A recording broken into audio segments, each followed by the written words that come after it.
Iya. Oke, apa yang nggak dipahami dari data yang kemarin disampaikan? Dari data yang kemarin saya kirim tuh saya masih bingung apakah keputusan yang saya ambil atau kesimpulan yang saya ambil tuh udah benar. Terus Hmm, langkah yang saya ambil tuh juga termasuk benar atau salah gitu. Soalnya masih bingung apakah itu metode yang diambil cukup apa ya, meneliti hubungannya aja atau harus sama regresi gitu. gitu ya. Iya. Ada lagi? Eh, ini kalau nggak salah ya Pak, kalau salah Hmm, mohon ya, dikoreksi ya nggak Pak. apa-apa, nggak apa-apa. Eh, Katanya dasar keputusan untuk korelasi itu bisa dilihat dari R hitung lebih besar daripada R tabel ya Pak. Atau nilai signifikan kurang Ya, dari 0,05 atau 0,05. 5%. Betul. Nah, terus yang tabel interpretasi correlation tuh fungsinya apa ya Pak gitu. Jadi bingung soalnya ada saya lihat tabel yang 0,00 sampai 0,199 itu artinya tidak ada korelasi. Tapi ada juga yang bilang korelasi sangat lemah.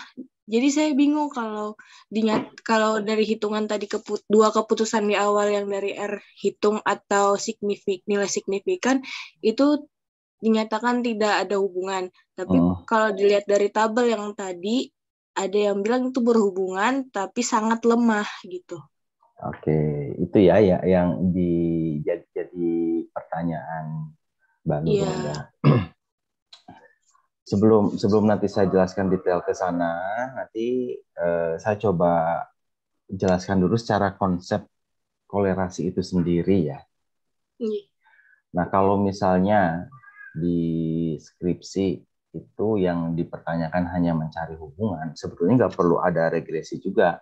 Kecuali kalau misalnya di bab satunya ditanyakan apa di rumusan masalahnya mencari pengaruh. Nah, di bab satunya itu apakah hanya sekedar mencari hubungan atau cari pengaruh juga? Kalau dari judul sih itu hanya mencari hubungan. Iya. Ah, pertama pastikan di bab satu agar nanti pas eh, di bab 4 itu kan konsisten dengan bab satu. Kalau di bab satunya cuma cari hubungan ya cari hubungan saja. Kalau misalnya nyari pengaruh itu ya dengan regresi juga. Sebetulnya korelasi dan regresi itu kan eh, apa ya banyak orang yang ngira itu sama. Memang Mm-mm. secara konsep itu berbeda, peruntukan berbeda, tetapi itu berkaitan. Jadi korelasi dan regresi itu berkaitan, tapi secara konsep beda, peruntukannya beda gitu ya. Nah, ini harus dipahami terlebih dahulu itu. Kalau korelasi tujuannya pertama mencari hubungan ya, bukan Mm. mencari pengaruh, mencari hubungan. Nanti di sana kita akan tahu arah hubungan, apakah negatif atau positif. Misalnya nih kalau hubungannya negatif, kalau satu variabel nilainya naik, variabel lain nilainya turun. Nah, itu negatif. Kalau hubungannya positif, kalau satu variabel nilainya naik, variabel lain naik. Kalau dari judul tadi misalnya motivasi terhadap IPK ya. Kalau hubungannya positif berarti kalau motivasi naik, IPK makin naik. Kalau motivasi turun, IPK turun itu hubungannya positif. Gitu. Kalau hubungannya negatif, nanti kalau motivasi naik, IPK turun. Kalau motivasi turun, IPK naik. Nah, itu hubungan negatif. Nanti di dalam uji korelasi akan tahu itu. Nah, sampai di sini paham? Oke, paham ya. Nah, jadi saat kita uji korelasi itu akan mengetahui arah hubungan. Nah, terus selanjutnya kita akan mengetahui kuat lemahnya suatu hubungan. Punya hubungan kuat, sangat kuat, nah sedang gitu ya. Sangat lemah itu yang tadi Mbak maksud di interpretasi hubungan yang korelasi.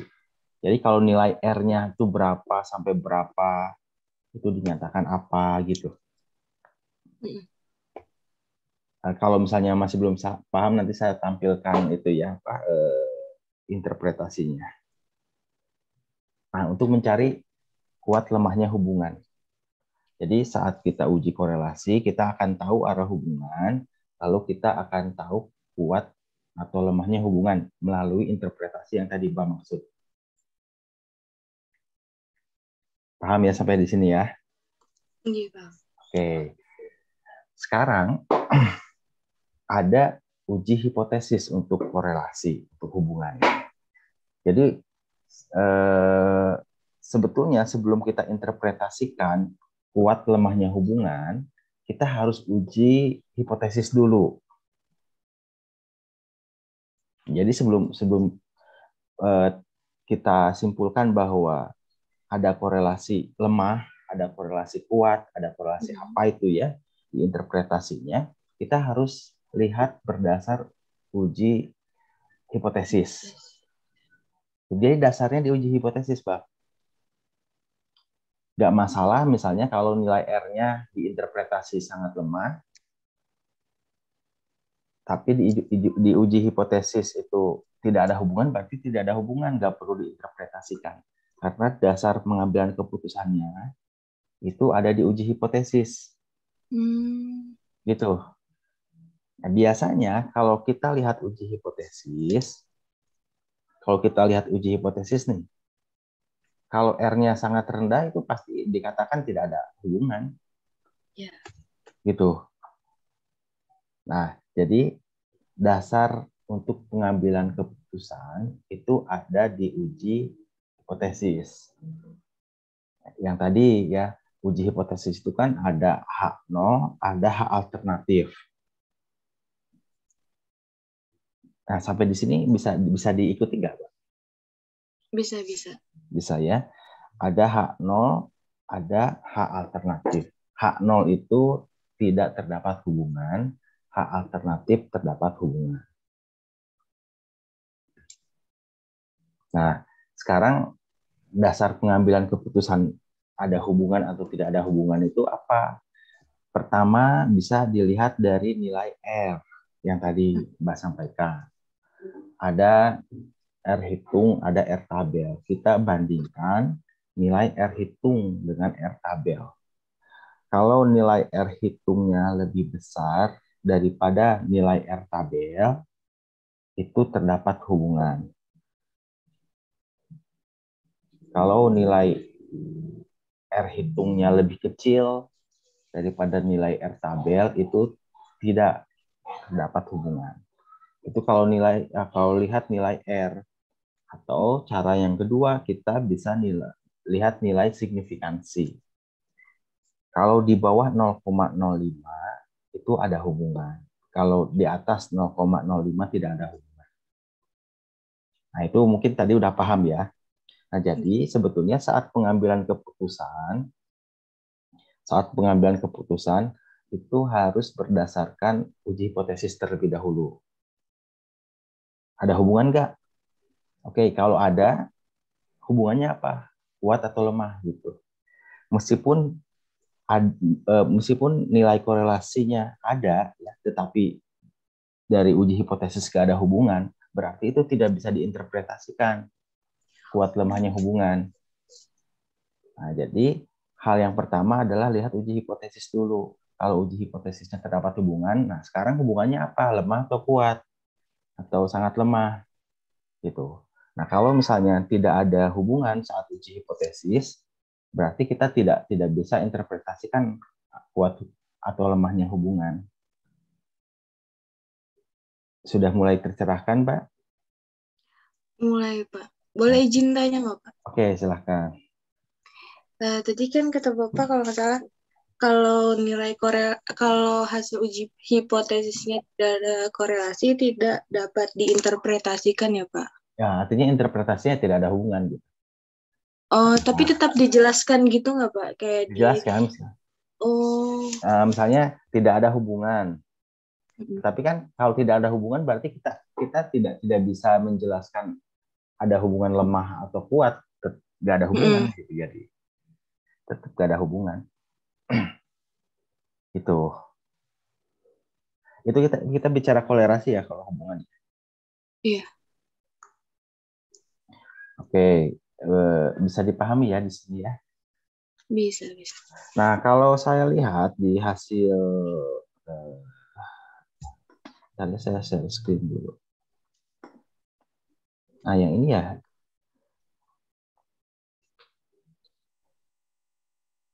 Ini ya. Iya.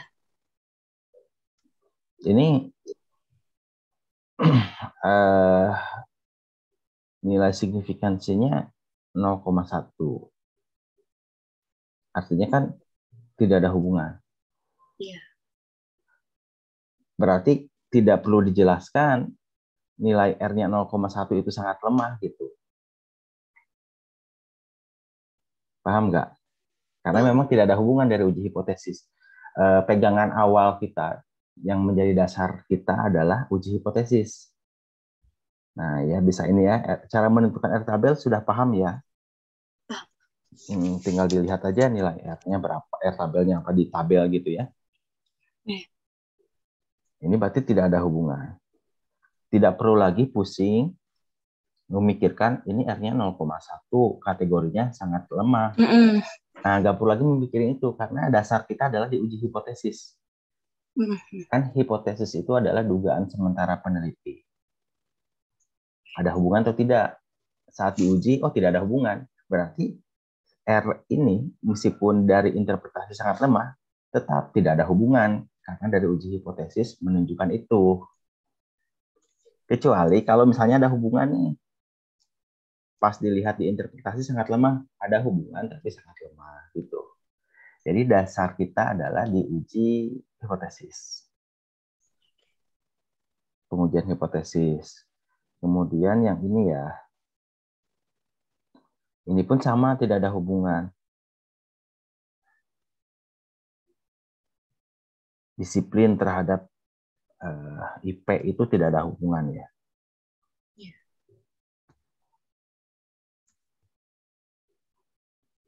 Nah, ini kalau regresi, tadi kalau saya nggak salah tadi menyampaikan bahwa di regresi sama kolerasi itu berkaitan. Tapi secara konsep beda gitu ya. Kalau di skripsinya itu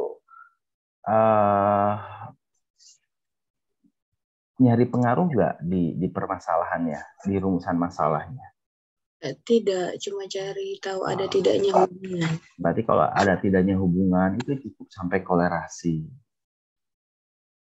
Ada sebetulnya satu lagi multiple correlation ya, jadi korelasi berganda. Kalau variabel independennya itu lebih dari satu, itu kita gunakan multiple correlation.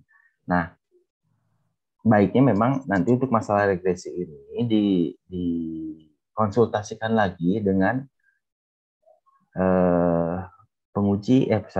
pembimbing. Dikonsultasikan lagi pembimbing dari rumusan masalah dan kepastian nanti saat pengolahan data, ambil kesimpulan itu nanti dikonsultasikan lagi ke pembimbing. Kalau misalnya pembimbing minta ya udah regresi juga masukkan ya, apa masukkan aja regresi itu. Kalau misalnya dia udah cukup sampai korelasi, sudah. Nah, nanti minta konfirmasi dari pembimbing. Gitu. Tapi sampai di sini udah tergambar belum? Sudah tergambar. Sudah. Nah, sekarang apa lagi yang mau ditanyakan? Itu Pak, saya masih bingung setelah ambil keputusan tadi, cara menjelaskannya itu kalau tidak ada hubungan. Oke, kalau tidak ada hubungan ya. Iya, cara menulisnya itu saya bingung soalnya disuruh dosennya tuh Ada hubungan. diinterpretasikan gitu, harus Diinterpretasikan ya. maksudnya gimana gitu, saya bingung. Kalau misalnya hasilnya ada korelasi, mungkin saya bisa menjelaskan lebih Lebih banyak contohnya detail. Oke. gitu, lebih detail. Nah, kalau tidak ada hubungan saya bingung, Udah jadinya aja stuck di sana. basa-basi tulisannya di situ. Oke.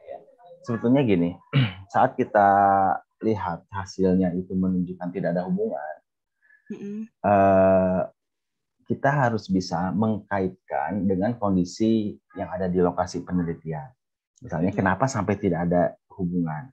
Nah, yang tahu itu kan sebetulnya peneliti sendiri. Di kelas itu, kenapa kok motivasi sampai tidak ada hubungan? Kenapa disiplin sampai tidak ada hubungan?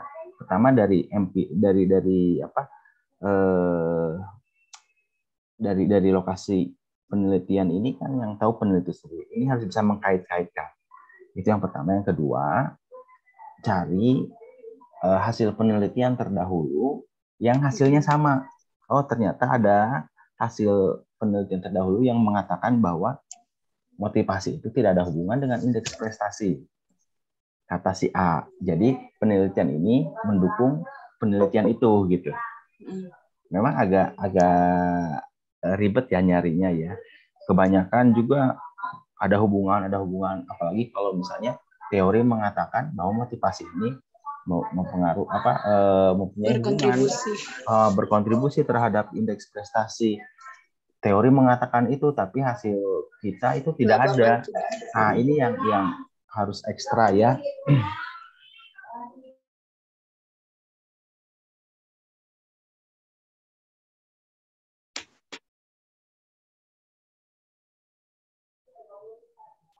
Nah, itu yang harus ekstra. Makanya saran dari saya itu pengamatan terhadap lokasi penelitiannya itu kenapa sih sampai nggak ada hubungan? Ini peneliti sendiri yang tahu. Mungkin harus agak berpikir keras di sana. Dan apa penyebabnya itu tidak ada hubungan. Kemudian cari penelitian terdahulu yang hasilnya sama. Itu baru tidak akan dipermasalahkan sih. Biasanya yang dipermasalahkan sama penguji itu adalah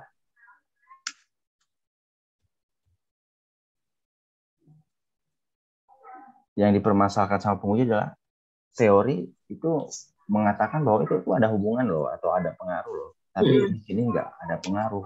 Nah, kita harus bisa jelaskan di sana.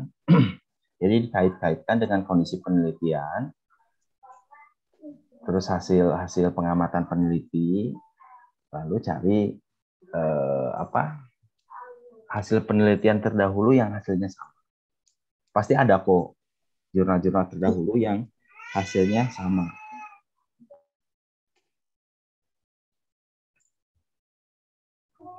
Terbayang nggak cara menjelaskannya?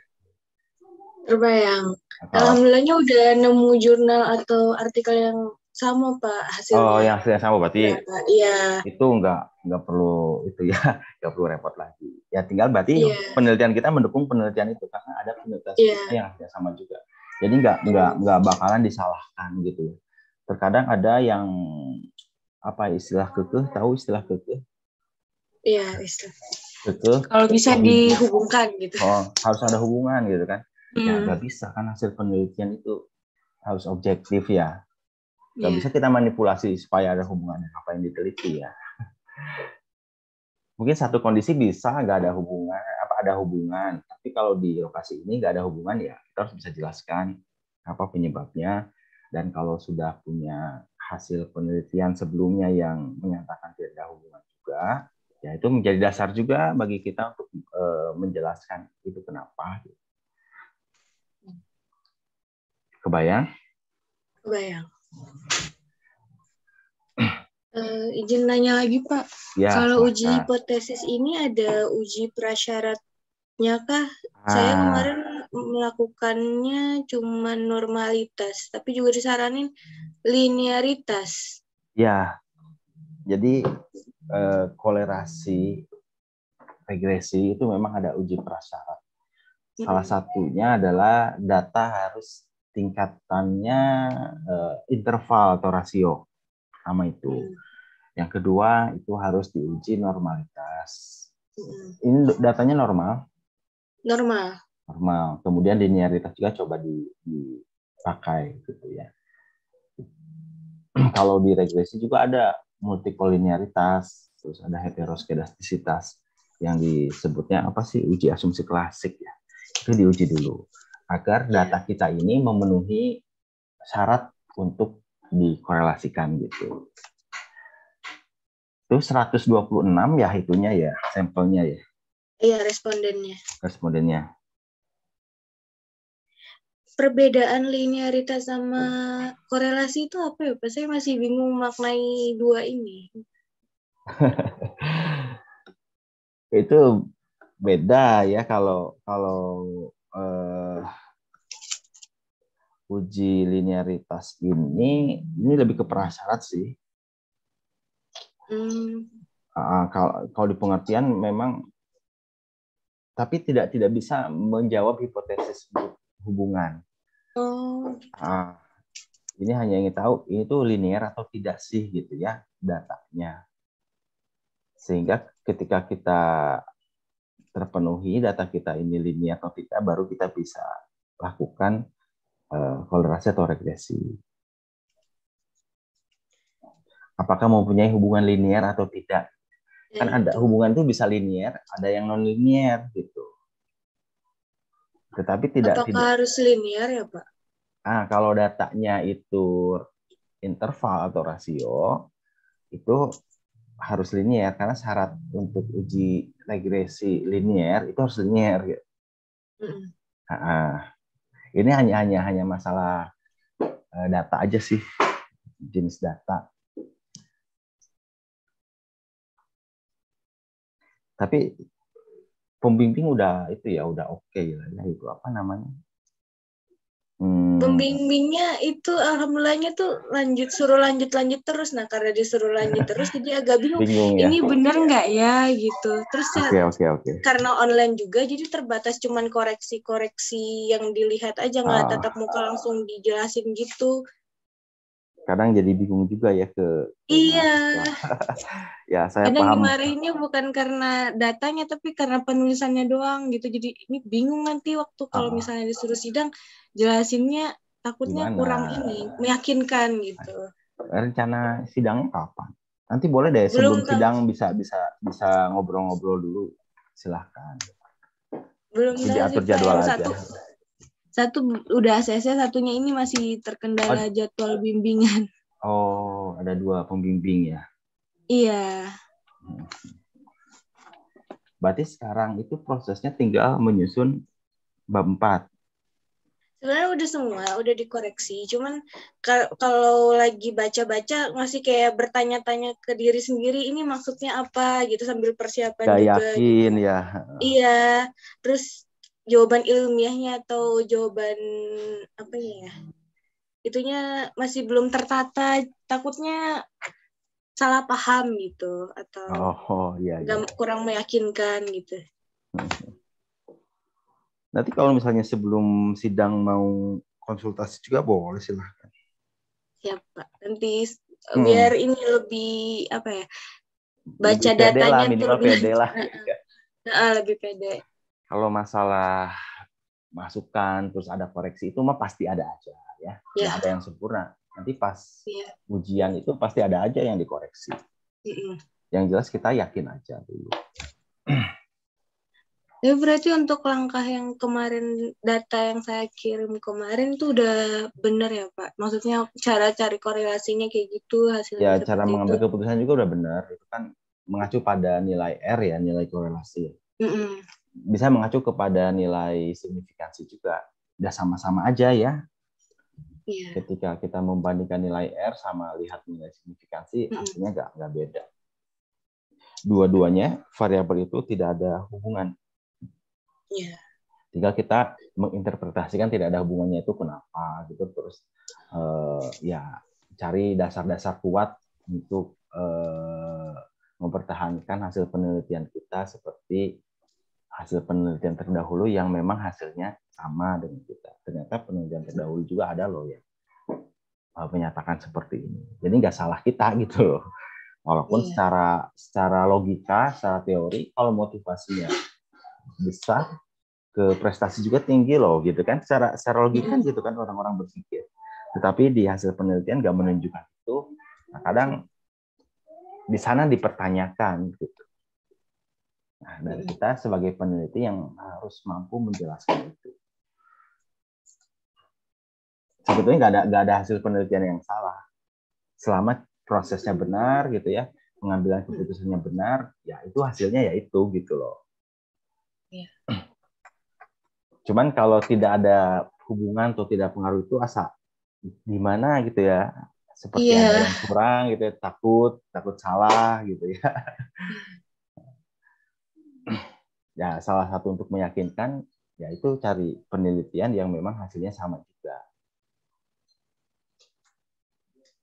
Jadi hasil penelitian kita ini mendukung penelitiannya mereka yang memang hasilnya sama dengan kita.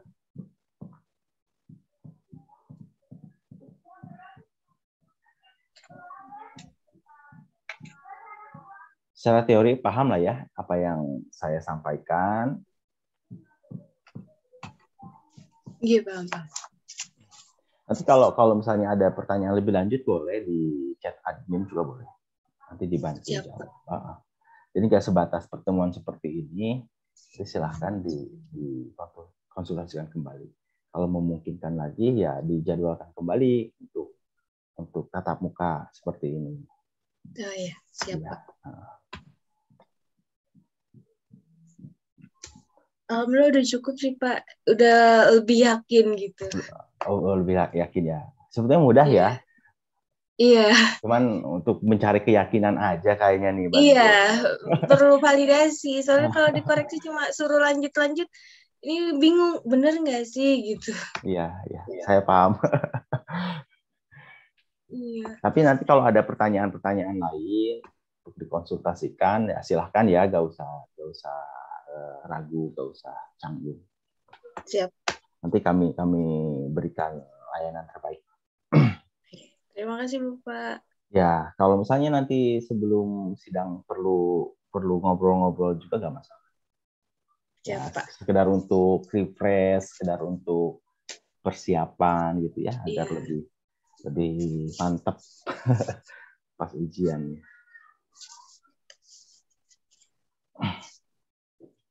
Gitu, ada lagi? Sudah cukup.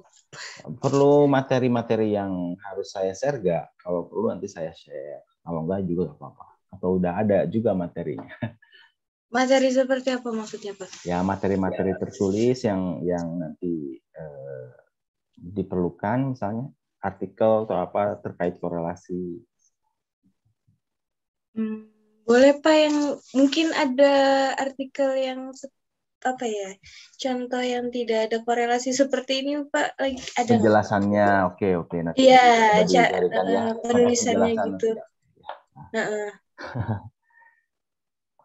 Oke, nanti coba kami cari dulu ya. Kalau ada nanti dikirimkan. Ini. Itu aja. Sudah, itu aja. Oke. Nggak 1 jam juga ya, cepet juga. Soalnya kayak cuma perlu validasi gitu loh Pak. Cuma perlu validasi aja ya, oke. Nah, nanti kalau misalnya ada pertanyaan lebih lanjut, jangan sungkan untuk disampaikan ya. Siap. Jadi nggak sebatas ini sih sebetulnya. Oke, kalau begitu ya senang bisa ngobrol langsung dengan Mbak Nurul ya. Oke, terima kasih. Semoga lancar ya. Amin. Semuanya sehat selalu. Assalamualaikum warahmatullahi wabarakatuh. Waalaikumsalam warahmatullahi wabarakatuh. Oke, saya N ya. Iya.